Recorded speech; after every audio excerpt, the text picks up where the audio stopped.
our very successful Friday talk, which was a prelude to our very successful Monday talk, which is about to happen. Our guests have brushed their teeth, and they're very agreeable people, so sitting around the table makes perfect sense. I'm very pleased to welcome Anthony Gambino from the Eastern Congo Initiative, and Stephen Weissman. No, you're not? And I'm not from the Woodrow Wilson Center. You're very good. You're 0 for 2. We're 0 for 2. Okay, so I'm gonna. But you are Stephen Weissman and you are Tony Gambino. True. So the two noted specialists on Congo and the Great Lakes, and close observers of U.S. foreign policy in the region. I have completely flubbed their current affiliations, but that's okay. They'll correct me, and we'll have the correct affiliation. But they've written a new paper called A New U.S. Policy for Democratic Governance in the Congo. And it comes, I won't say it comes at exactly the right moment, because unfortunately there's been something of a vacuum of discussion on DRC and Great Lakes issues over the last several months. There was a highly flawed, as most people are aware, a highly flawed election in 2011, followed by renewed violence and a new round of conflict in Eastern DRC, and a framework agreement to try and resolve that issue. And so a lot of the attention has shifted toward regional and international initiatives to try to manage conflict. And the attention has shifted decisively away from what we might say are Kinshasa issues, or issues related to governance and the political framework. So it's really a welcome contribution from Tony Gambino and Stephen Weissman to return and revisit the governance issues, the political issues that were left dangling and neglected, I think it's fair to say, after the 2011 elections, and to start thinking about how we can, to borrow a term that's been used in other aspects of foreign policy, how we can reset or rethink U.S. policy and U.S. relations toward the region. So without any further delay, let me turn the floor over to Anthony Gambino. And do you have a PowerPoint that you're going to present? Okay, then we can turn off the projector. We can invite you to tell us your affiliations, and we can give the floor to you. Welcome. Thank you, Peter. Thank you very much. Thank you, everybody, for coming. Might we go around the room quickly once, Absolutely. just to see who we have here with us? Just your name and affiliation. Just, Scott Morgan, Red Eagle Enterprises. Ben Poland, Emerson Defense. Ben Niedermeyer, also Emerson Defense. Christian Malanga from the Congo Young Politicians. Jordan Shipley from Public International Law and Policy Group. Cynthia Iris, Courtney House, National Democratic Institute. Yvonne Glass, recent graduate. Taylor Vanderby, United Nations Foundation. Sarah Gardner, second year SACE. Heather Paul, Eastern Congo Initiative. Sarah Mason, Shift Social Impact. Caitlin Hamill, SACE student. Susan Alberts, private researcher. Coco from TRC.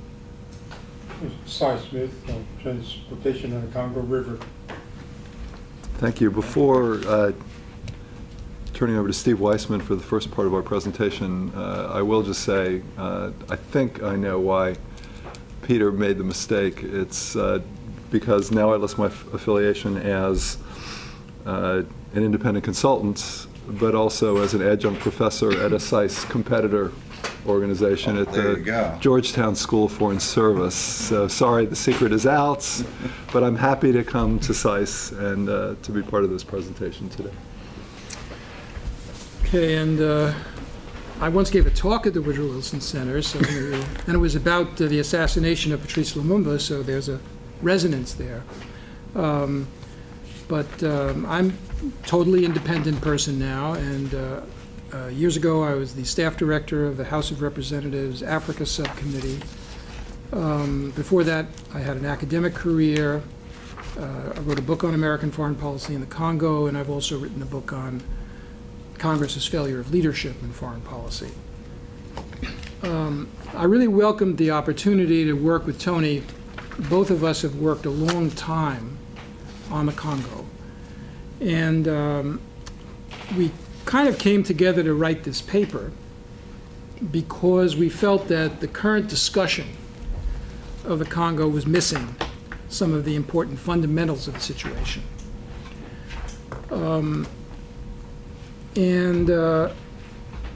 Let me begin by sort of sketching out what U.S. interest is in the Congo, because you're never going to get any kind of an energetic foreign policy unless people believe there's a U.S. interest in it. And to me, it's twofold. In the first place, as everyone knows, Congo is a huge country. It's the biggest country in Africa by area, the third largest in population. It borders on 9 states. The United States has had a huge influence over the Congo since its independence, often not very constructive. And it's identified in many African countries' mind with, well, what are they doing in the Congo? Many African countries, whether it was Tanzania or South Africa or many others, when they were looking to see what the United States stands for, were looking at what they've done in the Congo. So it's inescapable that our Congo policy is extremely salient for our whole Africa policy. And of course, as you know, in recent years, you've had the deep sensitivity among the American people to the humanitarian stakes in the Congo. Because there has been so much war and so much conflict, so many millions of people who died as a result, constituency groups have grown up. And this is a leading humanitarian issue, not just a political issue for the American public, or for many people in the American public. And if you ask, if you go around and ask people in the policy community, well, do we have important interests in the Congo? They'll say, yeah. And if they go further and you say, well, does that mean that we have a very important interest in having a government there that's considered legitimate by its people and by the surrounding countries? And that we have an interest in that government having a state that's strong enough to provide services to its people, to control its borders? They probably say, yes, we do. And often when people from the administration testify before Congress, they put forth these objectives, and we want a strong democratic Congo and so forth. But as we have looked over the performance of the Obama administration in the first 4 years, we've been extremely disappointed at how we've missed opportunities to realize these objectives. And there are basically 3 major areas that we sketch out in our paper about how United States policy has failed. The first one is we have failed to provide crucial and timely support for democratic elections and institutions. If we want a legitimate country, a country that doesn't have recurrent violence, a country that doesn't have foreign intervention all the time, Western intervention too, and costly Western intervention. We're spending, you know, several $100 million a year in the Congo today because of the instability. If you want to prevent all of that, you've got to have a policy on democracy, really, on promoting democracy. Not that a simple-minded democracy is going to cure all the problems, but a lot of the problems we see there are rooted in that. And not only the problems of the country writ large, the problems you see today in the Eastern Congo, where there has been violent conflict, there's been a rebellion led by a Tutsi-led group, although there's many non-Tutsis in it, Congolese Tutsis, supported though by the neighboring country, Rwanda.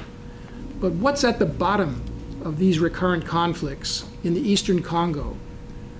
It's not just Rwanda. It's the fact that there's a problem with Rwandan-speaking people in the Eastern Congo whose land rights, whose rights to representation need to be democratically resolved by a legitimate government, not papered over. So we have seen that the failure of the United States to support a truly democratic election, national elections, in 2011, resulting in an election that everybody, all the observers kind of agree this wasn't really credible. I mean, they actually took the missing ballots and the missing registrations to the president's office. The Election Commission took them. That's where they were. They weren't in the hands of the Election Commission. As Tony has pointed out, I mean, the United States ambassador blessed a change in the Constitution procured by bribery, where the president eliminated the runoff, which he would have lost, in order to have just one election in which he could fragment the opposition and then fix the ballots and claim to have won. The United States did not weigh in diplomatically against the biased Independent Election Commission. It wasn't really independent. It's sort of really the undemocratic Republic of the Congo. And basically, while Hillary Clinton for a moment made an initiative for an independent review of the election results, in fact, she didn't follow up. The United States did not follow up and insist on a real independent review. It sent out a bunch of groups like MDI and IFAS, and they came back and they said the government's not going to cooperate, and we just dropped it. Okay, that's the election for the entire political order of the Congo. Now, this political order is based on a kind of corrupt patrimonial regime where it's based on getting people's loyalty through corruption and allowing rampant corruption in the military and elsewhere. If you don't have any kind of a public voice to curb this, if you don't have any kind of democracy, this is an unreformable situation. And yet we missed the boat. We dropped the ball in that particular situation. There's two metaphors that are cliches. And then right now, the next step is provincial elections. You're supposed to have had them already.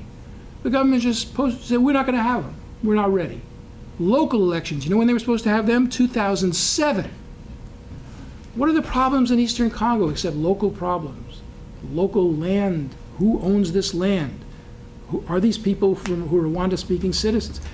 There's no way of legitimately even looking at these issues because the government refuses to hold the elections, to have an independent election commission, and so forth. All right, and then the second point we're making is the second failure we're emphasizing is that the DRC is not really implementing what you could call good governance, transparent budgeting, putting its staff on the ground in new buildings, well-paid staff. It's really not observing even the minimal conditions for effectiveness. Under the Constitution, one of the routes to effectiveness is decentralization. 40% of the revenue is supposed to be actually spent by the provincial governments and the local governments. Well, they just haven't done it. It's in the Constitution, you just don't do it. So this corrupt group around Kabila, the president, can just manipulate the money in the way it wants to. And it's ineffective. You have no accountability, so like you have a Department of Defense. It doesn't even have a regular procurement system. Or if you have training there, you can't be sure that they're going to give you the supplies you need.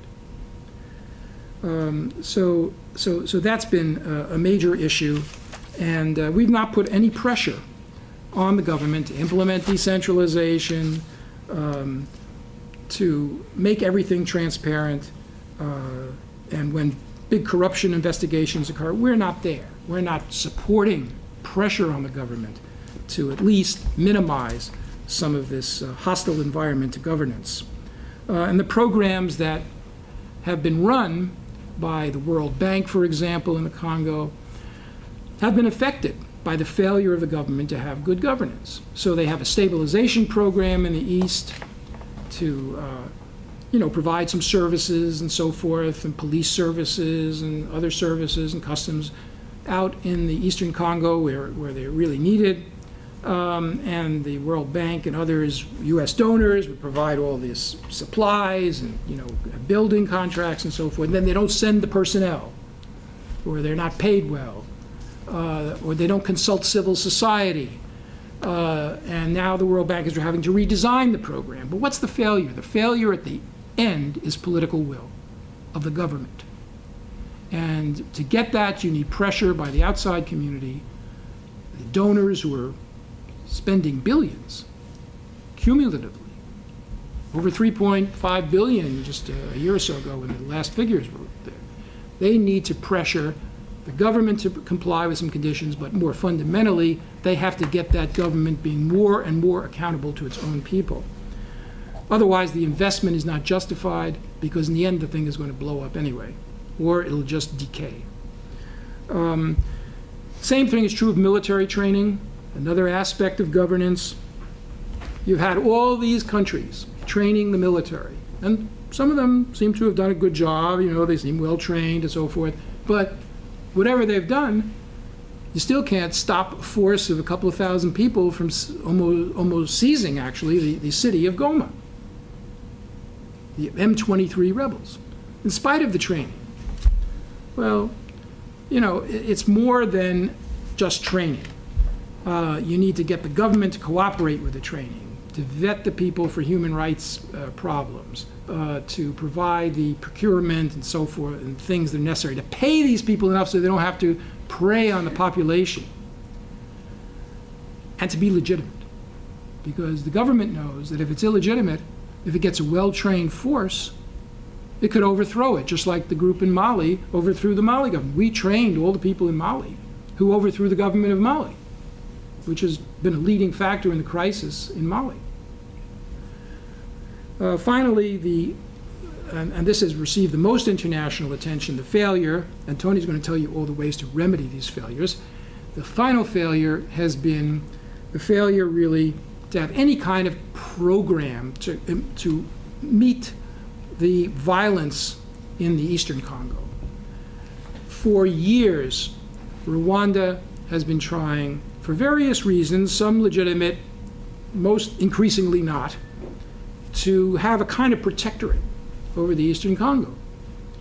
And, it has a rebel threat, very much reduced now. It used to be 20,000, now it's probably less than 2,000 people. But it has also concern with economic resources. It profits from some of the minerals and so forth that its friends export illegally. It has a kith and kin sort of an interest, because people who are Rwandan speaking and are refugees often from countries like Rwanda are there. And in northern Kivu, they're 40% of the people. So, there's a lot of reasons for interest. But the West has kind of given Rwanda free rein to kind of go in there whenever it feels like, beginning with the establishment of Kabila's father's government, with the destruction of tens of thousands, probably more, of refugees, and continuing now with the M23 rebellion.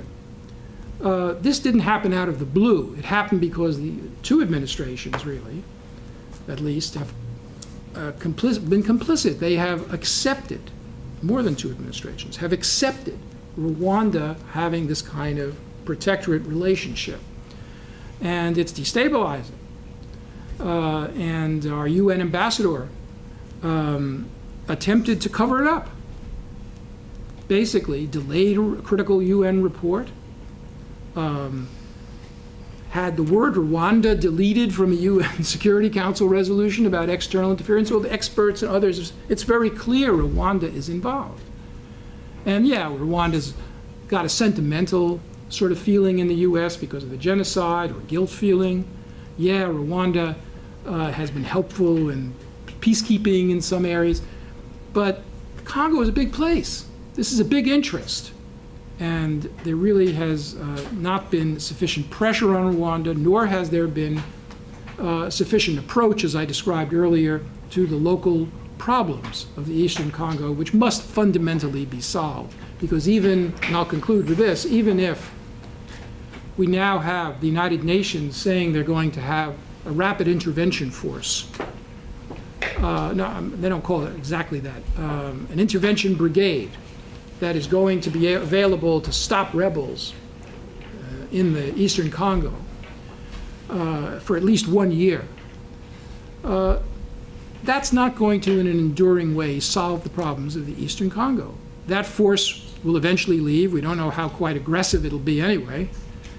And if the whole thing blows up, and there are plenty of other violent things in the Congo, there's plenty of other sources of instability, it's not beyond Rwanda or Uganda or any of the other people who've meddled in the Congo to work around a UN force and assist those who seem to be profiting from disorder.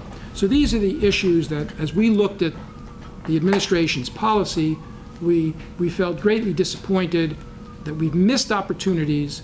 It isn't just the Congo is a dysfunctional place, a hard place to work, it's a terrible place.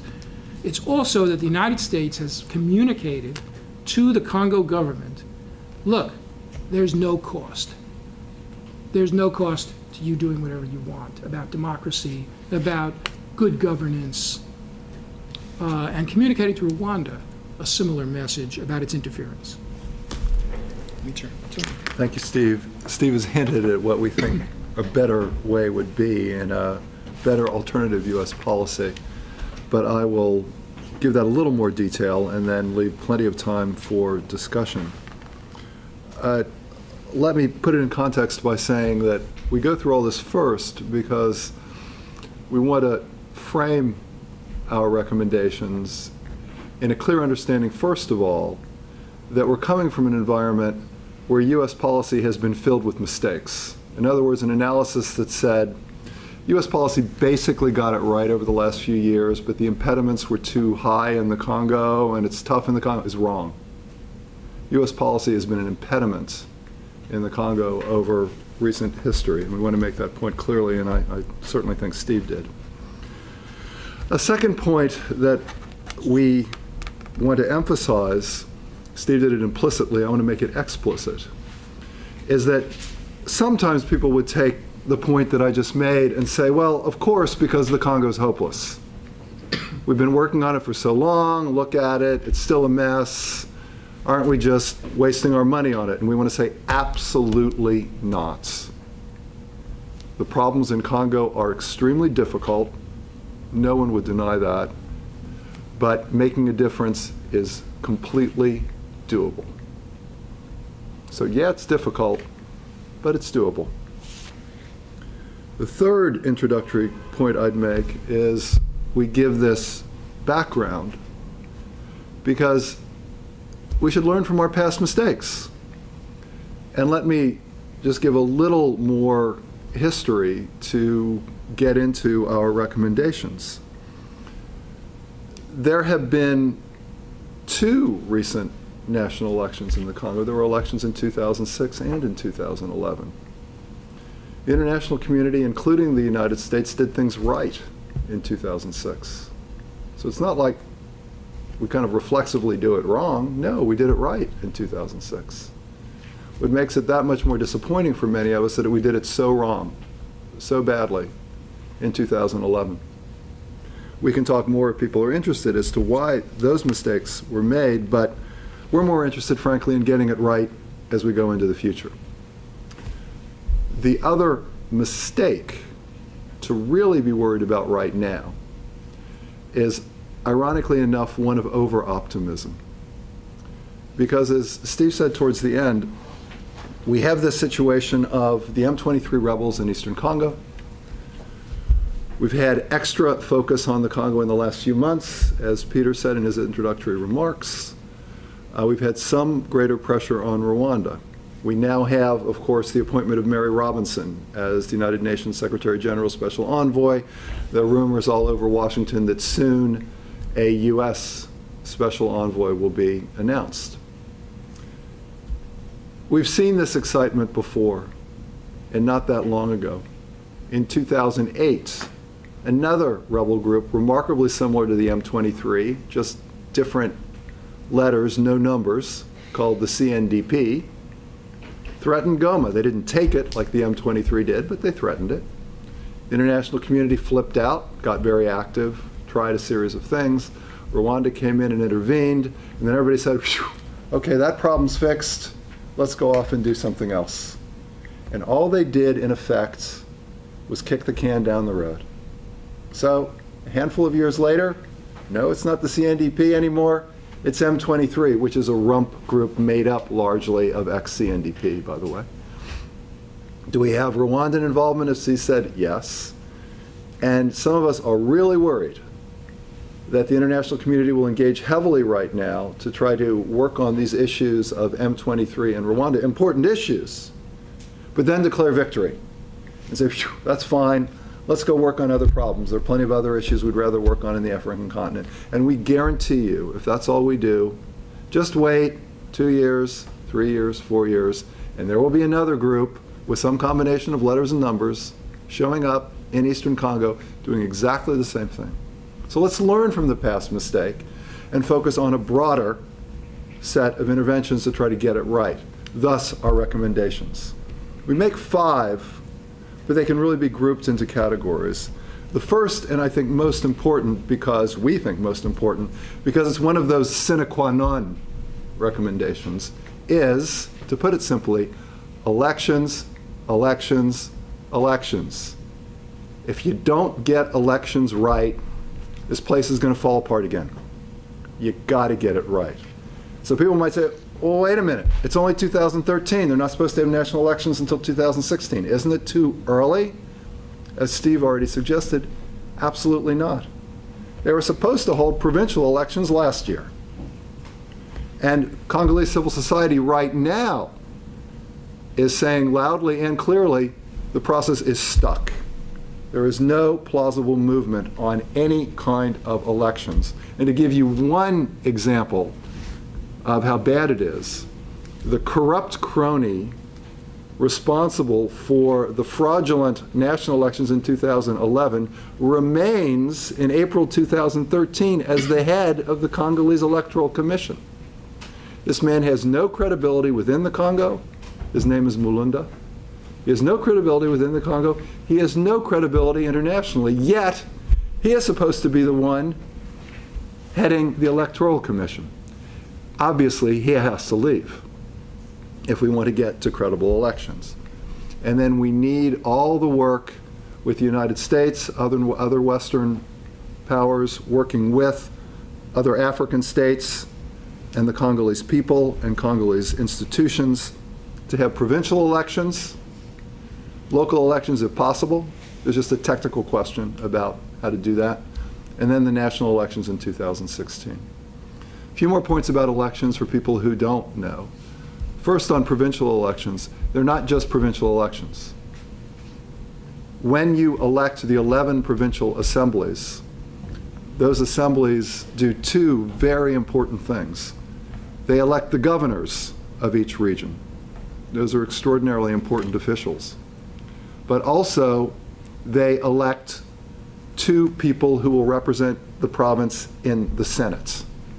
So the provincial elections also have a national line in that right now, there's a Senate that still meets occasionally in Kinshasa. But it's the one that came out of the provincial elections of more than a half dozen years ago. So its only legitimacy is that there's a little provision of the Constitution that says these things go on until they're replaced. But the assumption was not that it would be years and years and years, right? So this institution is being drained of its legitimacy as Steve said, the presidency and National Assembly were drained of their legitimacy by the fraudulent elections of late 2011. That has to be reversed as rapidly as possible. The other specific thing to say is that President Kabila is not permitted to run for a 3rd term. He's in his 2nd term of office now. The Constitution expressly forbids anyone from a 3rd term. But there's more. The provision of the Constitution that says that is an unamendable provision of the Constitution. So there's another provision of the Constitution, the Congolese Constitution, that says sections X, Y, and Z cannot be amended, and this is one of those sections. And there is great fear in Kinshasa and elsewhere in the Congo that despite those kind of ironclad provisions in the Constitution itself, the President Kabila still may attempt some way to sneak around it and find a way to declare, perhaps extra constitutionally, that he can run again. So that is a huge agenda for the United States and others to get involved in right away on elections, and we want to insist that that is as crucial as anything else going on. As Steve said, there is also a governance agenda, and there's been some work on it, and I don't want to go, we can go into as much detail as one would like on this, but I guess the point I'll make here is that there tends to be a lot of pessimism over the dysfunctional Congolese institutions, and how can you possibly, with outside support, make a difference when there is this deep-seated dysfunction and corruption dating back not just to the time that Joseph Kabila or his father Laurent Kabila has been in power, but dating back deep into the dictatorship of Mobutu Sese Seko, really dating back at least till the 1970s. Well, the fact is that various programs, some by the US, run by the US government today, when they're appropriately conceived and implemented, can make a difference. I'll give you one example. I was in the Congo in February, so a very good USAID program that works with civil society, and one of the focuses is better governance at the provincial level. So what do? In the various provinces where they're active, they're working in 4 provinces. I saw it in 2. Civil society will approach the local government officials and say, what's your budget? And in one province, the answer came back, and I'm not exaggerating in the least, we can't tell you because the budget is a state secret. Well, obviously the budget is not a state secret. But these are the kind of problems you have to deal with in the Congo. You have these arrogant, corrupt officials who think that they can just give the back of the hand to their own citizens. Not democratic behavior at all, absolutely undemocratic, anti-democratic behavior. But these civil society organizations wouldn't stop there. They went back and said, no, you have to tell me what your budget is. You can't, it's not a state secret. So it took more time than it should have, but they got the budget. Then this was in a province in eastern Congo called Maniema, which is primarily an agricultural province. So they looked at the budget. Okay, what's the provincial budget for agriculture? Any guesses? 0.05% of the budget. 0.05% of the budget. So these civil society organizations, all Congolese, this is not any work that's just funded by USAID. This is not the US government doing this. These civil society organizations came back and said, well, that's not very good. Shouldn't that number be higher? And they succeeded. And the number went from less than 1% to over 12%. Frankly, still probably not enough in Maniema, but a lot better than less than 1%. Well, now they're on to the next level of advocacy, which is, what are you going to spend it on? Great, you have 12%, what are you going to use it for? And they're finding out, I say with regret but not surprise, that the initial approach is that instead of spending it to help peasant farmers, to provide seeds and tools, et cetera, no, they want to buy cars and motorcycles and refurbish buildings in the provincial capital city of Kindu. Well, these are the practical on-the-ground things you see that a well-designed project with good people and good organizations can go in and make a difference on. And that's how you improve governance. Even in a tough place like this, it can be done. And we have other points that can be made on this, but basically it comes down to support good organizations and call the government on the carpet. When they're running lousy programs, don't look the other way. Say, what are you guys doing? Now, that's civilian governance. Obviously, one needs to improve military governance, which goes under the broad rubric of SSR, of security sector reform. People have been working on that for a long time. We single out, and it's not just because my affiliation I did do some work for Eastern Congo Initiative at a certain point in time, so that wasn't totally off. But ECI did a very nice report called Taking a Stand on Security Sector Reform that talks about a series of things that should be done with the Congolese government. So if you're interested in that, I would just refer you to the ECI report rather than taking up your time here. And also hoping that the United States would stop kind of one-off, separate interventions in the security sector and really work in as integrated a way as possible with African and European, those are the two other major regions that are working on security sector reform, on how to make a difference in the very difficult problem of military reform in the Congo. That's all I'll say about that now. Our fourth area, again hinted at by Steve, is just the little point we want to make, not a little point, but the particular point we want to make about the international side. There's a whole agenda on the international side, but it is time to get serious about solving some of the conflict, resolving some of the conflict in Eastern Congo, particularly North Kivu. And there are some local things that need to be done, and a variety of people have written about it and commented on that in great depth. But there is the international angle, and as Steve said, Rwandan involvement recently is unmistakable and it's been unhelpful. The United States and others did good work last year in finally calling Rwanda out, despite some of the internal battles that existed within the US government. Kind of the good guys won.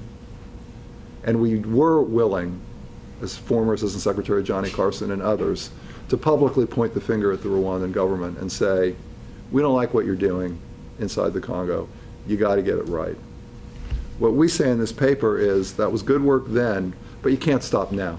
Don't rest on your laurels. There are still tough issues in Congo. M23 is still there. They've recently got a reinforcement of men. They are dangerous, and their relationship with Rwanda is crucial. So there's going to be a lot of work to be done by the US and others about the international side, particularly as it relates to Rwanda, over the coming months and beyond. Final point is a complex one, which I'll just skate over. You have to think about results, you have to think about benchmarks in all this work. But what's complex is thinking about what that means. Could it mean aid cutoffs? Yes. For example, the International Monetary Fund, when it saw some real problems with what the Congolese were doing, particularly relating to some mining activities, they cut off their assistance to the Congo. That was the right thing to do. The IMF should continue to be willing to do that. The US, by the way, which opposed the IMF doing that was another mistake in American policy, should switch and start supporting that kind of smart benchmarking and aid cutoffs, and should similarly be willing to do that with any government-to-government assistance, going through the World Bank, going through other actors. The other part of benchmarking is pressure. If you're trying to run a good program like the one I described in the provinces, and the government starts to put pressure on civil society organizations, as it often does, well, we should be willing to go in at a diplomatic level and say, you can't do that. Your own laws say you can't do that. And we see it, and this is something that should not occur. So there are points that can be made in terms of human rights advocacy, all sorts of things that diplomats, when they're capable and empowered, can do every day to create more space for civil society and other actors to do this good work. Finally, when you're trying to run programs like the programs that Steve was describing in Eastern Congo, to work with the government to try to get improvements in key but difficult areas like having the police actually police instead of steal and abuse the citizens, you get into an extraordinarily difficult and complex dialogue with Congolese state institutions. You cannot just look the other way when those state institutions don't hold up their end of the bargain. What that means is you can't just build a police station, and when either the government doesn't send police or they send police who then proceed to abuse the population, you can't pretend in your reports that you've done a service for the people of the Congo. You can't. By the way, one easy way to think this through and just get the concepts right is to not ask, in the context of all these interventions, are we improving our work with the governments of the Congo? That's the wrong lens to look through on this. But are these things doing anything useful for the people of the Congo? If our programs and our efforts, diplomatically and others, were more people-focused rather than government-focused, we would end up in a better place. Let me be clear. That does not mean not running programs through the government. I hope you understand what I'm saying. It's as you work with the government, you understand that the purpose of a police force is to protect citizens. It's not just to give money to a set of state actors to be abusive. Final thing I'll say is I want to end with a recent editorial that was in the Washington Post. And I'm going to read it verbatim with just one word change. The Obama administration should speak more, including from the White House, when free speech, free assembly, or free elections are threatened. It should find ways to continue and increase its support for Congo's civil society. It should reach out more to opposition leaders. In short, the United States should worry less about influencing or cooperating with Mr. Kabila's government, and more about helping the Congolese defend liberal values. It's our dream to see the U.S. government working on this kind of a program. It would be nice if the Washington Post, instead of only editorializing about countries like Egypt, it's Egypt that is the country that was written about here, would also take a similar concern for the Congo. Thank you very much. Thank you. So let me begin with a couple of questions. One question is, and I think Congo can sort of stand in here maybe as an example or something that's emblematic of other issues in U.S. foreign policy toward Africa. But what you've described is a policy of neglect, a policy of walking through certain templates in a pro forma way, checking boxes, and then moving on. And so my question is, why is this happening in Congo? Why is there not more energetic engagement? Steve made the point that there are interests and there are a variety of concerns ranging from regional security concerns to economic issues, economic interests, and so forth. So what explains, particularly this administration's, although it's really been two administrations, the last two administrations' inattention to Congo? And then the other question is a quicker question, which is about international leverage. Let's say the United States, and in concert with the European Union, were able to pivot and engage more directly. Is there the possibility that Kabila and the Kabila government would turn to other sources, other donors, and use leverage that they may have elsewhere and kind of turn their backs on multilaterals and Western donors? Well, I'll give an answer. I'm sure Tony will have an answer. Why? You know, I think having worked on the African issues for quite a long time and looked at other issues as well,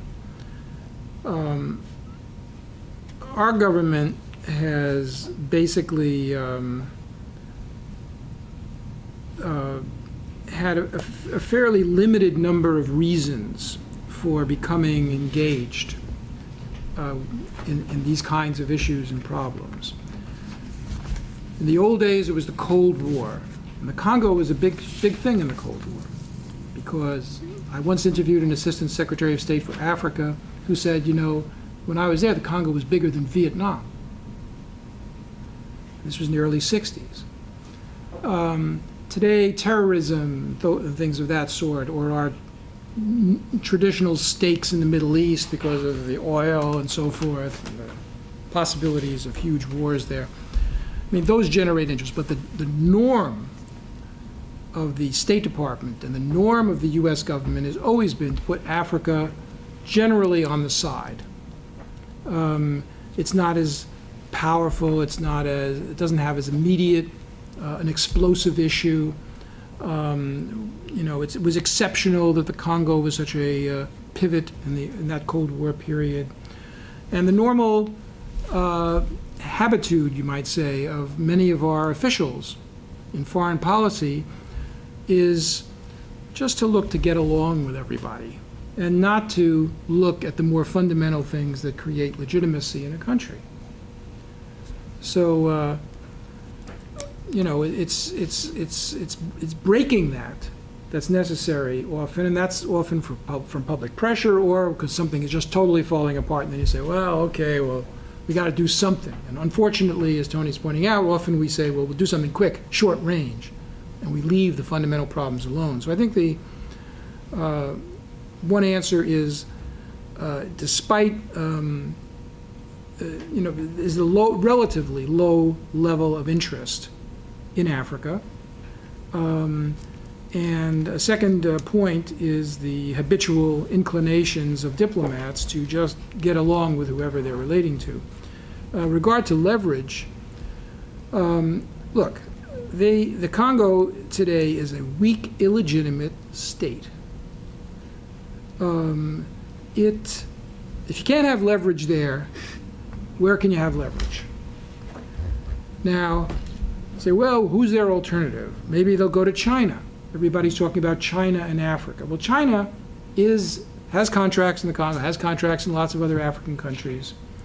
But China is not going to put a security force into the Congo. There's not going to be a Chinese intervention force. The Chinese are not going to, the Chinese want to keep their contracts in a fairly stable situation. And if things start to change, they're not going to feel, oh, we have to support Kabila. I don't think the Chinese want to, from what I've seen, what they've done in Sudan, I don't think the Chinese are interested in having a strong political engagement with a particular government. And they want to distance themselves a little bit. They're a little smarter, actually, than some of the people in the West. So I don't see them as an option. Who else? You know, when Kabila was inaugurated, he invited African presidents. You know, only one of them showed up, and it was Robert Mugabe, the other most illegitimate leader in Africa. So, you know, he's not even liked by the African leaders, or they're embarrassed by his elections. So so I think we have considerable leverage. And whether we can do it, I don't know. Whether if we come out, we meaning the international donors and community, would to come out strong, okay, we're going to push you diplomatically, denounce you if you don't have elections, we're not going to just put the money in unless you guys cooperate, and so forth and so on. Will it open things up? A lot, hopefully, but you can't be sure. But we will have established a position that's good for the United States and the donors among the Congolese people, who will eventually be changing their government, but also among Africans, among the people who of the entire continent, who you know, will see that the United States maybe means what it says it means. So I think those are some of the arguments I'd use. Just put in a few more sentences because these are such important questions. On the neglect question, Peter, at a different level, as you know, it's really quite amazing that having put so much effort and money into ending a horrible war that began in 1998 in the Congo, getting a transition, and then getting to elections, a whole process that took from the late 90s through 2006 and took an enormous amount of money, diplomatic effort, You know, all the things you could imagine, with the United States playing an extremely important role in that. That the United States and the European countries did the same too. That we got through that in 2006, and their collective reaction was, phew, everything's fine in the Congo now. It's going to be great. It's going to be paradise. We can go away. You do not have to teach on fragile states or to be familiar with the research to know that that is as clear an example of wishful thinking as you're going to find in today's world. That is just pure, fantastical, wishful thinking. Since not just because we have students here, but you should know that there is fantastic empirical research on states like the Congo, and when they are most at risk. Guess when they're most at risk? Right after the first election. When do you really need to engage? Right after the first election. When did we withdraw our heavy political? Right after the first. So we did exactly the opposite. So it was just a boneheaded mistake really made out of reasons of wishful thinking. But then it gets worse. So that explains kind of post-2006, 2007 through the run-up to the elections. But for the elections, the worst factor is that Etienne Tshisekedi, the long-standing leader of the major opposition party in the Congo, the UDPS, surprised everyone, returned to the Congo in late 2010. And that just scared the bejesus out of President Kabila and his supporters. And that's why they rushed to bribe the parliament and change the constitution, etc. But it also, unfortunately, scared US and international diplomats who felt that Tshisekedi was not up to being president of the state like a Congo. So it's kind of incredible that in this century, that in 2010 and 2011, the United States and others said, you know, elections, they're sort of optional. We like stability. So this guy Tshisekedi, we don't really want to see him be president. We want Kabila to stay as president. So if you're going to steal this election, we'll basically look the other way. That's really what happened. We look the other way.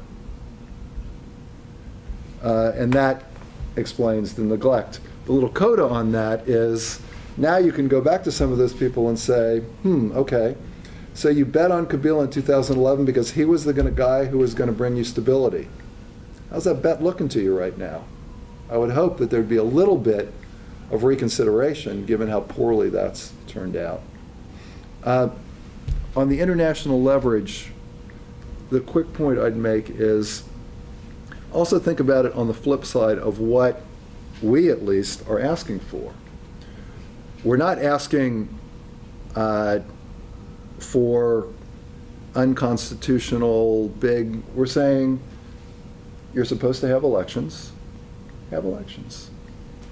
And this is a part of the world where these states recognize they need to have elections.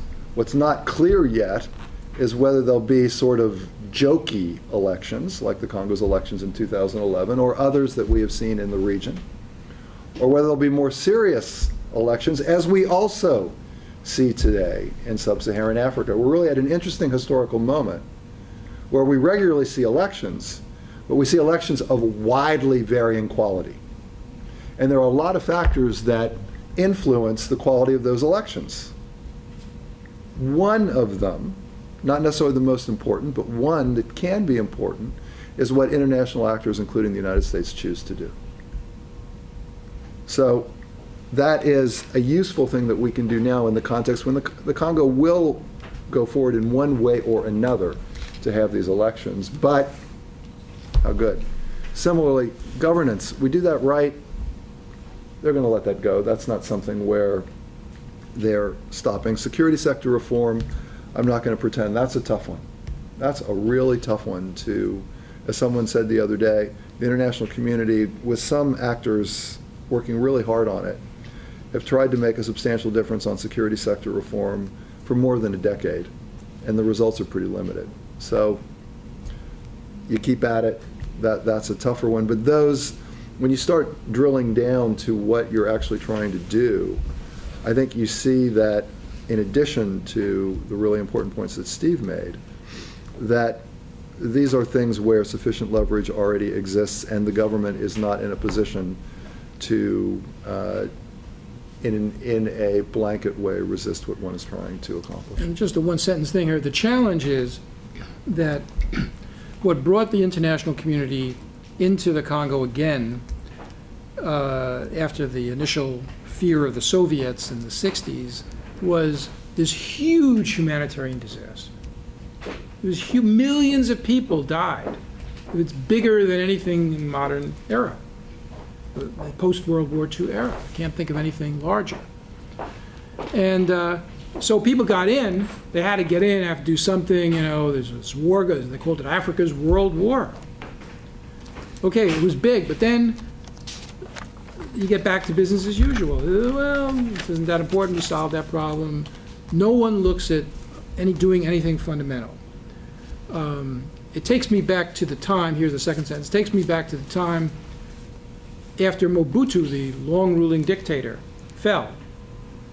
There was a golden moment there for the United States and other countries to help mediate a transition which would not include only Kabila, the rebel supported by Rwanda who overthrew Mobutu, but the considerable civilian opposition that had been organizing for years, Tshisekedi among them, and had pushed Mobutu into having a national conference, installing some version of multi-party democracy. The international community completely fell down, did nothing, said, okay, well, we'll just accept Kabila as he'll be the next guy. You know, he'll be the next dictator we'll sort of work with. We'll try to moderate him a little bit, just like they tried to moderate Mobutu. And this is the kind of, well, this isn't that important. We'll just keep going along. And that is a root of what became the World War of Africa and all the money we've had to spend since then. So you really need a sort of quality of imagination, really, when you approach these issues, to see the fundamental problems and how in the long run it's better to address them. Okay, well, why don't we open it up to the table, and just please identify yourself, and we'll take a couple questions. And yeah. My name is Cy Smith of Transportation on the Congo River. You've been speaking, kind of direct this question to Tony here. You kind of direct the conversation here toward politics and democracy, toward governance and so on, but you are not saying anything about the world or capitalistic system willing to get involved in taking advantage of the natural wealth of Congo, and this causes tremendous clashes. We could talk about getting along and so on, but the Congolese will tell you themselves, well, don't worry about it, just work with the system we have. We have a way of getting things done, and we will not interfere. Now, it's trying to understand that and trying to understand governance, and going in there and trying to help the people, and at the same time making the effort rewarding enough to stay into business. I wish you would make some comments on that. It's a great question. Thanks. Okay, so you get international economic interests. Other questions? Yeah. My question was to Mr. Tony. You mentioned about the Constitution. Okay, can you define for us what the Constitution is? Because if we're speaking of Kabila being in power because of the Constitution, because of the same Constitution, it's like our guide for the Congolese. And when we have a government that doesn't respect the Constitution, so can we consider Kabila's power right now has been power? Can it be, what can I get the word in French? It's, what's the word in French? Il est éligible de ce pouvoir. You know, he's eligible for this power because if he violated already the Constitution. So can we consider him, as we Congolese, can we consider him as a president or not? because you already violated the Constitution. Sure. And if you read our Article 165 of our constitutions, it gives us that right to impeach him. So we spoke of the problem. Okay, what's the solution? One, we have a state that sacrificed, 85% of my country are not educated. 99% of my country is unemployed. So what's the future for us in a country where we can, what's the solution now? Can we get help to impeach him? Or can we just continue with the violation until 2016 for the next election? Okay. We can take one more. Yeah. Okay. Caitlin Hamill from SICE. I'm just wondering if you think that the focus on Dodd-Frank, EITI, the enough projects work, and issues around conflict minerals have detracted from the issue of governance in general, and the U.S. government's work towards or missed opportunities in the area of good governance that you spoke about earlier. Shall I take a crack at these? And Yeah. I'll just do them in order. Great questions all. First to your question, Sai, this is how we put it together. If you look at rankings of places in the world where you want to do business, as I'm sure you know, Congo is right at the bottom and has been at the bottom for a long, long time. And if you look around at kind of more legitimate international business actors and say how many of them are actually in the Congo doing business today, there are some, but the list is remarkably short given the wealth and riches of the Congo. You're absolutely right that one would like that to change, so the question becomes, how do you change it? The point we want to make is, if you don't have governance structures that are functioning appropriately, and certainly one of those is the structures, call it customs, various regulations that relate to business operations, tax systems, of course.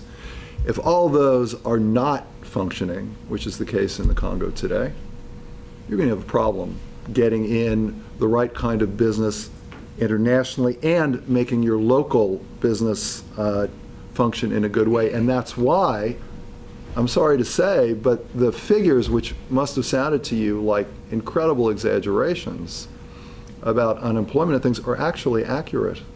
The formal sector in the Congo today is a sliver of the population. If you go to Kinshasa and you look at what Congolese do, there's a tiny number of jobs with international business. There's a tiny number of jobs with Congolese business. Congolese have gotten jobs with embassies, aid missions, international NGOs. There are a few other things that we would classify as the formal sector. And then you have literally millions and millions of people trying to figure out a way to eat every day by just doing some kind of informal way, whether they're college educated or not educated at all. That's what the vast majority of Congolese are doing in Kinshasa and in every city in the country. In the rural areas, they're either peasant farming, which is overwhelmingly women, under extremely difficult situations. Nothing at all approaching modern agriculture. In a country, by the way, that I'm sure you know, has extraordinarily fertile land in some places and could feed itself easily, as well as export to any number of countries in Africa and beyond. And then a lot of men, boys, why do you think there's this rush for minerals in the East and people doing these crazy stuff, risking their lives, sometimes dying, to try to get gold, to try to get diamonds, to try to get various other minerals? It's because that's their best option. It's a lousy option, but that's the best option they have from their perspective. Until you get state structures that do things properly, this is what the Congolese economy will continue to look at like, and that's a disaster for the people of the Congo. Let me just add on the point. I was looking at the World Bank material on the web, and of course they have ratings of countries by how hospitable they are to business. Congo is very low. Always. And But when you look at the World Bank's program for the Congo and development, economic development, they're not stressing natural resources other than the agricultural resources. They're saying, you know what this country really needs is to make agriculture a priority. Presumably agriculture that benefits the people. Yep. Ever since the Belgians, they've said, oh, the Congo, all these natural resources. The Belgians called it a scandale géologique, geological scandal. And they have the copper and the cobalt, and they've had all these minerals, and they discovered oil and so forth, and gold, whatever. You know, there's a lot of countries with minerals that aren't doing that well for their people. People even call it a resource curse. If you don't have the right governance going on, you may have a few companies and a few elites that do well with minerals, but you don't necessarily have a situation where the country really gets into any kind of self-sustaining development. And this is another problem, that when one looks at the Congo and sees the potential, which everyone has seen for the last 100+ years, and it's never been realized, it's not just a question of getting more investment. I mean, the Belgians had a huge amount of investment in the Congo. French, they were producing all kinds of stuff. But what did the Congo look like under the Belgians? You know, it was way behind in many respects. So I think that's another aspect. On to the second question. The answer to your question really takes us to the world of leverage. In the first question that Peter asked, and also to the world of pragmatism. You know, we're not in a theoretical world where somehow we're not giving a presentation where it is, if we could make everything perfect in the Congo today, what would we do? You'd hear a very different presentation from both of us if that were the task.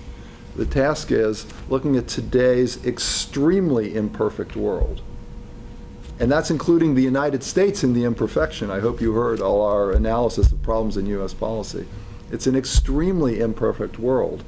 What can one hope to do?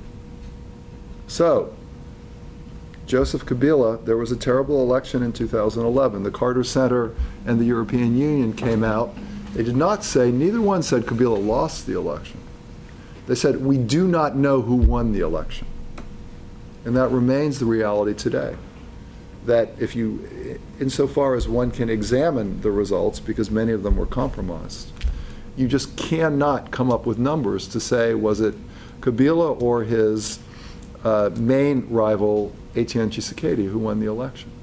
So, in an environment where you don't know, as Steve referred to briefly in his initial comments, there was a little flurry of effort after the 2011 elections in Washington and elsewhere to try to do something to see, can't we get ourselves back to more legitimate elections? Those efforts failed. It's a longer discussion, more time than we have here. Steve and I could do it, but the reasons why that kind of dribbled away into nothingness. It's a pity, but that's what happened. Now we're in the spring of 2013. To start a big effort now to try to remove Joseph Kabila from office, and it doesn't strike us as the pragmatic way to proceed. What strikes us as pragmatic is to go to the present government, president, and an extremely flawed National Assembly and say, can we at least have good provincial elections? And then start there. If you have good provincial elections, let me show you how pragmatic I am. I'd be happy if out of provincial elections in the 11 provinces, half of them, 5 or 6 of them, were good. Because you're not going to have clean elections in all the, you just can't do it. But imagine if you had good elections in 6 of the provinces. So at least you had half the provinces with legitimate assembly members, and they took their job seriously and elected serious people as governors. And those 6 provinces took their task seriously and elected serious people as senators. Well, just like as in my governance example before, it's slow progress, but it's progress. And we think that's how you build. And then the other one on Kabila is that one has to make clear you can't run again. And so there's a lot of worry, as you know, that he and his people will start coming out with, oh, this part of the Constitution, it says it can't be amended, but we're going to amend it anyway.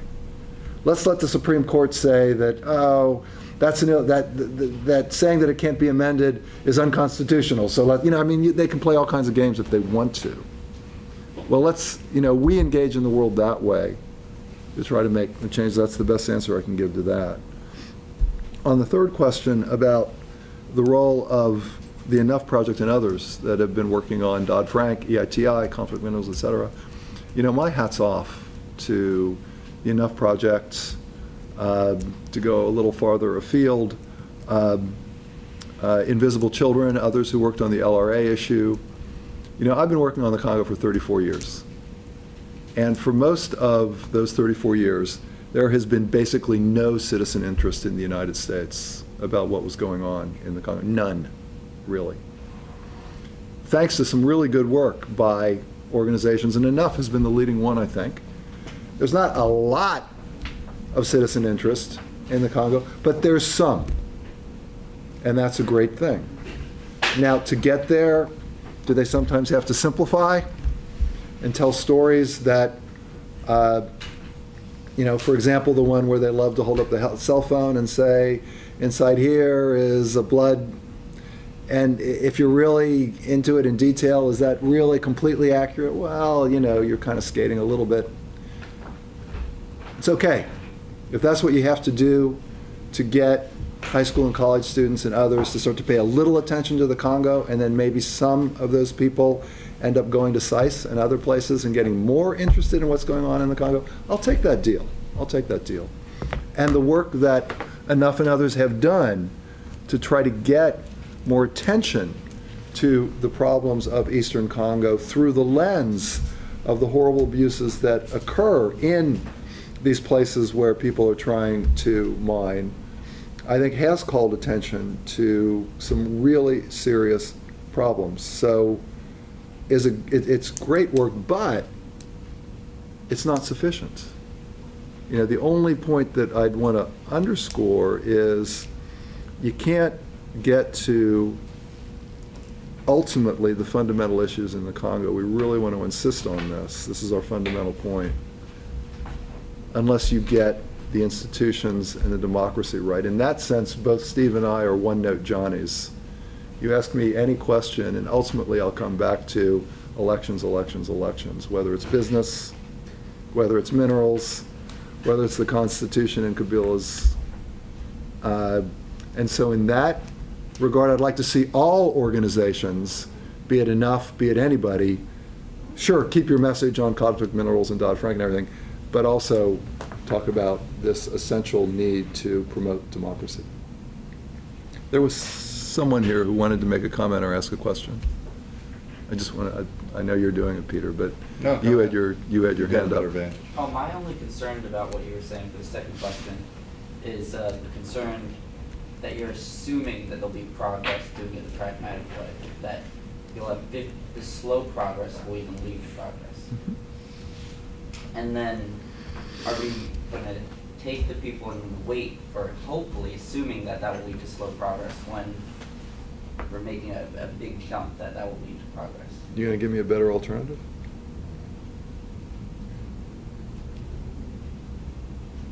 I guess stronger intervention. Like what? U.S. troops?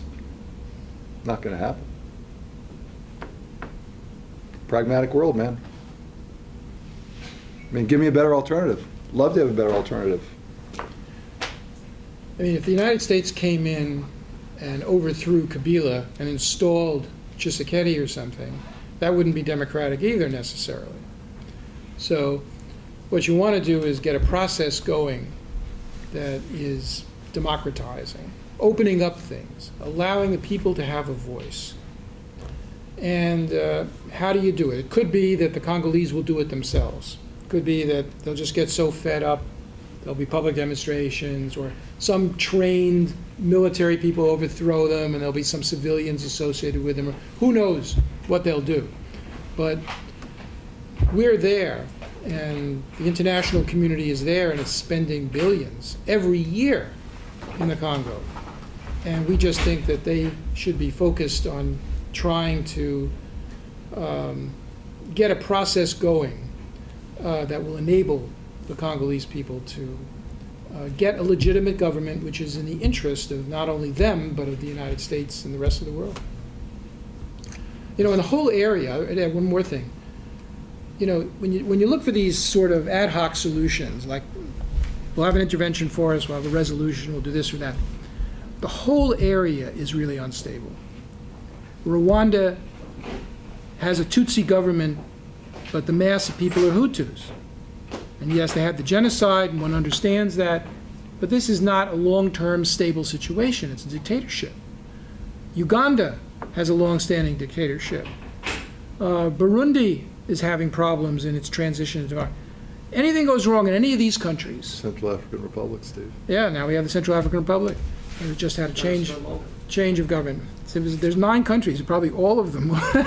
But, so, you know, in the early 90s in Kivu, a lot of the early problems, there were local problems, but because there were problems in Burundi and so forth, you know, massacres and so forth, that influenced refugees coming in. It all influences what goes on. So this is a very unstable area.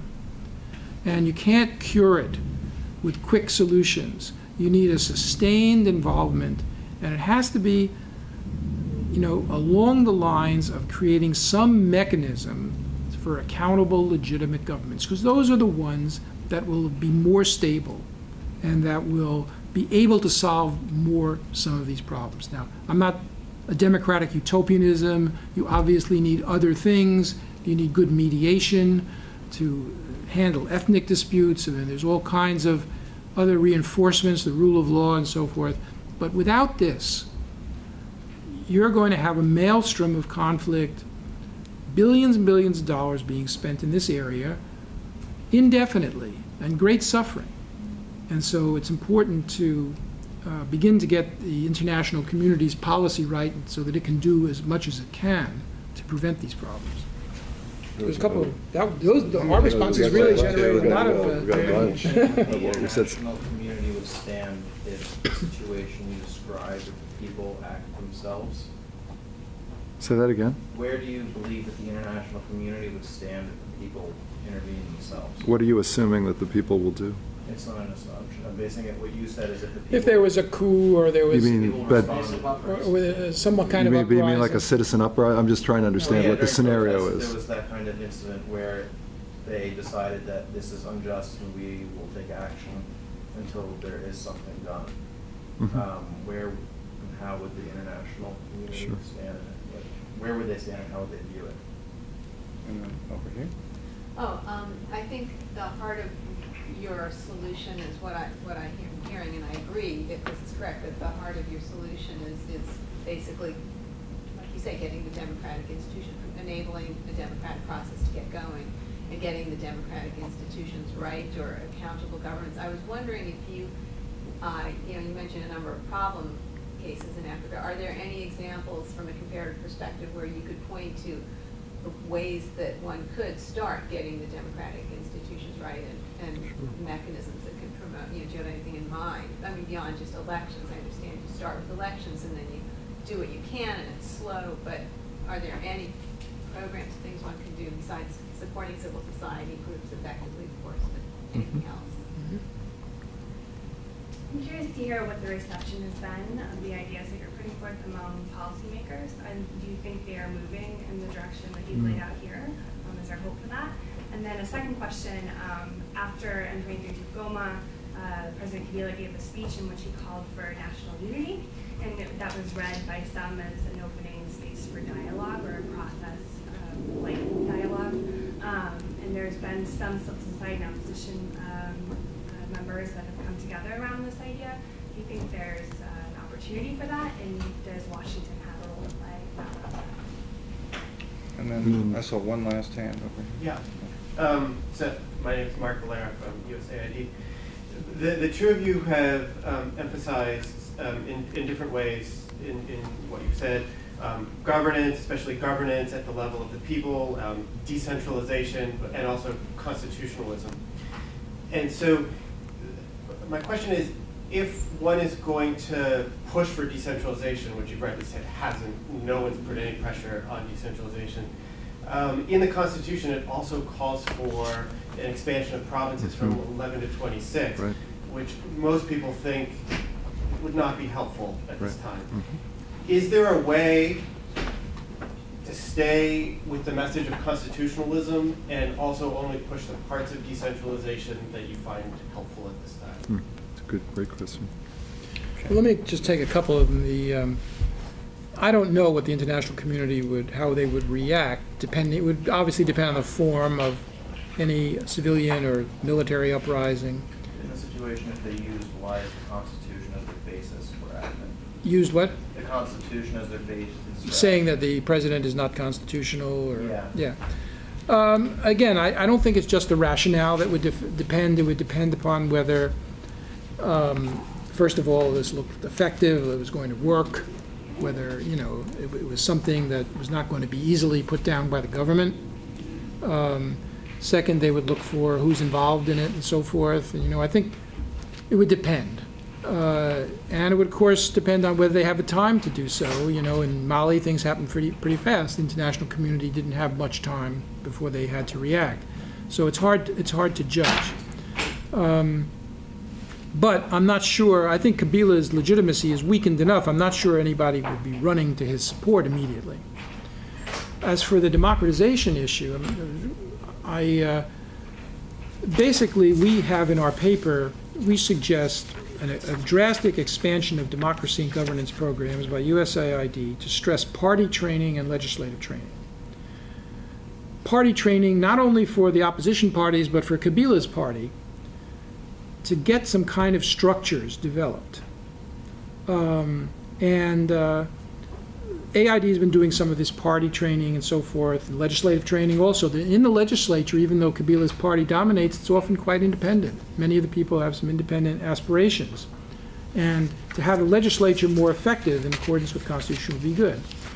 The U.S. could play a role, therefore, has in many other African countries, in supporting democratization by tangible programs.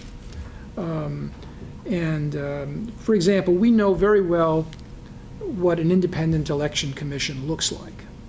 And there's a lot of African experience where they've conducted elections with independent commissions. We can give technical assistance and other things. So I think there are things we could do to advance this, and these would have another advantage because they would show we really mean it about democracy. It isn't just words. It isn't just a couple of things we say in testimony. Look, we have a program on the ground in which people are, trying to organize their structures to be more in contact with their constituencies in the Congo. I mean, why don't we have that? Because we don't really care about it. Okay, a few more on, I'm going to give a little different answer on the citizen protest issue. Mark, correct me if I'm wrong, but it seems to me that when there were issues of a potential major demonstration in Congo in February of 2012, that there was a State Department release came out of the office of the spokesperson prior to that demonstration that that said that the government should respect the right of people anywhere to protest peacefully. And so that certainly would include the right of the people of the Congo to protest peacefully whatever they choose to protest. And that would be my answer to the hypothetical that you put out. If the protests in February fizzled, but yeah, okay, but they fizzled. I mean, but if you got, there have been protests panned all around the world and people still came out on the streets. If you had a circumstance where people in Kinshasa or other cities would come out on the streets, it seems to me that the U.S. has a fairly clear stance that it generally takes, that peaceful protests, citizens have the right to do that anywhere, period. And so if the state takes illegitimate actions to hinder the people's right, then we should protest. That'd be my answer to the first question. I think you answered the democratic institutions question. You can look at our paper. We have a bunch of other examples. If we had more time, I'd talk about more, because there's a lot to talk about.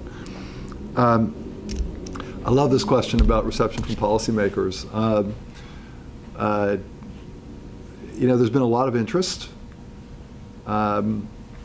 We've been to various places in and out of the government talking about this since we released the paper a few weeks ago. But we're at a point of inflection inside the government. Johnny Carson has departed. His replacement has not been nominated yet. I don't know who it's going to be. If Mark knows, I'm sure he wouldn't tell us. And he shouldn't. I mean, you know, that's, so we can't talk to an assistant secretary because there isn't an assistant secretary. Have people read this paper in the Department of State, in USAID? Yes. Have I heard from some of them that they like the paper? Yes. What does that mean? Don't know. You know, because it's going to depend. Will there be a special envoy appointed? We think so. Who's it going to be? Don't know. You know, will that person like or not like what we're talking about? So, you know, I wish I could give, I'd love to be able to give a better answer than that, but that's the right answer for now. Then in terms of the national dialogue, I'm glad you asked that, because I really want to give you my strong personal view on that. I strongly believe, and private conversations I had with any number of members of Congolese civil society when I was in the Congo a few months ago, across the Congo, not just in Kinshasa, I was in a variety of places, suggests that there is a real diversity of opinion among Congolese civil society about whether to embrace Kabila's call for a national dialogue as a good thing or whether to see it as a trap. I see it as a trap. Why? Because the national dialogue is an extra constitutional mechanism that ultimately doesn't bind the president to do anything. So I fear, I don't know, this is just, you know, looking at recent Congolese history and what I understand about President Kabila and his advisors, that this is a way to move away from the constitutional structures that exist. Oh yeah, provincial election, no, let's have a dialogue. Let's talk for 1 year or 2 years or whatever. Oh my God, it's 2015, sorry, we can't have provincial elections. Oh, and we've talked, I'm great, shouldn't I get a third term? You know, I mean, you can talk about all those things in a national dialogue, and even if you had great representation from civil society, political parties, whatever, even if they came up with great documents, etc., no standing whatsoever. Who's supposed to implement it? Kabila's government. I mean, to me, it's dead end. But that's my personal view. I do know that some in Congolese civil society share that view. Others are trying to engage on it. There's a healthy interaction as different people in the Congo try to figure out, because the government is compromised. Your question is a great one, Mark. I agree with you. Going to 26 provinces would be a hell of a mess right now. And then you'd have to try to figure out how to organize 26 provincial elections. And of course, there's no infrastructure. You know, all the things are lacking to do that. But I'd say for skillful diplomats, and we have plenty of skillful American diplomats and others around the world, this falls in this is one of those issues that you can work on, where the Congolese polity has shown its ability to stretch, violate, manipulate the Constitution whenever they see it in their interest. So at the very least, if one of them comes to you and says, oh, but we must do this, come on. You say, come on, really? You just violated the Constitution yesterday. They violate the 40% provision on retrocession every single day. So if anybody would come from Kabila's government and say, oh, but the Constitution is, you know, so again, it comes back to pragmatism. And pragmatically, if at some point in the future, aspirationally, it makes sense to subdivide the provinces at some point in the future, but should that be a real priority for anybody in the Congo right now? No. And as best as I can tell, the only people who talk about it a lot are Kabila's people who want to distract one and get one away from the real agenda. So, you know, I think there are ways for our diplomats and others to, it's not even threading the needle. I think it's a fairly wide road to stay on, to not let you be distracted by some of the silly kind of objections that sometimes you get from officials who do not have the best interests of their own country at heart, unfortunately. Well, I really want to thank you for sharing these thoughts with us and coming to size. Three things just really strike me. First of all, in some ways, Tony, maybe the timing is actually appropriate. It's good. It is an inflection point. There's been inattention under the government. You're in the second Obama administration. They've just announced today a visit to Africa. There's at least a possibility that the administration will shift its attentions to some degree and give some attention, however marginal it may be, to Africa. And so having some ideas on the table, particularly in a well-crafted, concise document like this, can be an opportunity. And the other thing I appreciate about this is a couple of things that have risen over the years in our Great Lakes and Congo events is you're treating Congo as a state rather than a territory where there's conflict minerals, wars, and sexual violence. And so taking it seriously, not so much a top-down Kinshasa-centric perspective, which a lot of people have cautioned against, but you're treating it as a state, and there has to be a governance and state-building process, which has really not been discussed very seriously in the policy community. And the third thing I would just say is you've avoided the standard fatalism and cynicism, or you're pushing back hard against the standard fatalism and cynicism, which invoking the Roman Polanski movie I like to call the Chinatown problem. You remember, at the end of the movie he says, just forget about it, Jake, it's Chinatown, as if, and they never explain that. It's just, stuff just happens here. It's just this neighborhood is a weird neighborhood and things happen. And that's been the attitude toward Congo and the Great Lakes for decades. It's just a bad neighborhood. And so we can sort of keep a lid on it and try and tamp down the worst of the flames, but we really can't do much else. And this is an argument for engagement and not cynicism and not fatalism. And so it's very much appreciated, and thanks for sharing it with us. Thank you. Thanks, Peter. We can put that up on the web. I'd be happy to send it to you. You should have it. You should have it. I have the PDF, I know you have the electronic. But if I have your permission, I'll put